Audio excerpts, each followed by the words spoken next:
Learning English, Intermediate Grammar, Passive Voice in Past Continuous Tense. Hello everyone. Welcome back to our English language learning series. Today, we're going to dive into the topic of passive voice in the past continuous tense.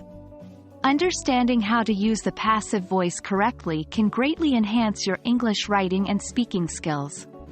So, let's get started.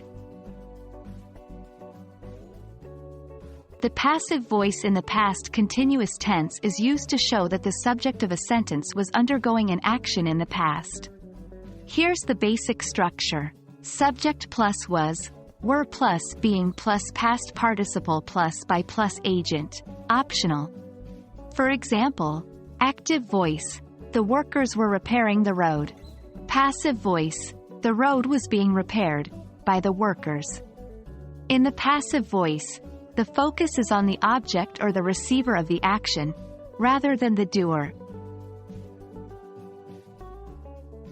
The passive voice in the past continuous tense is used in specific situations. Let's take a look at some of them. 1. Emphasizing the action or process. When you want to focus on the action or process itself rather than who performed it, the passive voice can be useful. For example, 2. Active voice. The police were interrogating the suspect. 3. Passive voice. The suspect was being interrogated, by the police. 4. Unknown or unimportant agent. Sometimes, we may not know or want to mention the agent performing the action. In such cases, we use the passive voice. For example, 5. Active voice. Someone was cleaning my room. 6. Passive voice. My room was being cleaned. 7. Reporting events.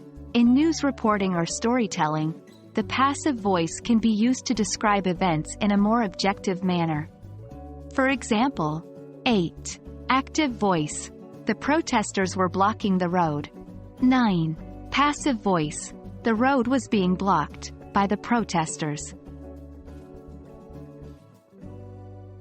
Here are some tips to keep in mind when forming the passive voice in the past continuous tense. 1. Use was being or were being. Depending on the subject, you need to use the appropriate form of be in the past continuous tense. For singular subjects, use was being, and for plural subjects, use were being. 2. Add the past participle.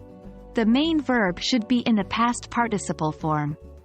Remember that regular verbs typically end in -ed, while irregular verbs have specific forms. 3. Include the optional agent. If you want to mention the doer of the action, you can add by, followed by the agent. However, it is not mandatory to include the agent in every sentence. Congratulations! You've learned how to use the passive voice in the past continuous tense. Remember, practice is key to mastering this grammar concept. Keep practicing and incorporating the passive voice into your English writing and speaking. Soon, it will become second nature to you. Thank you for watching, and I hope this video has been helpful. See you next time.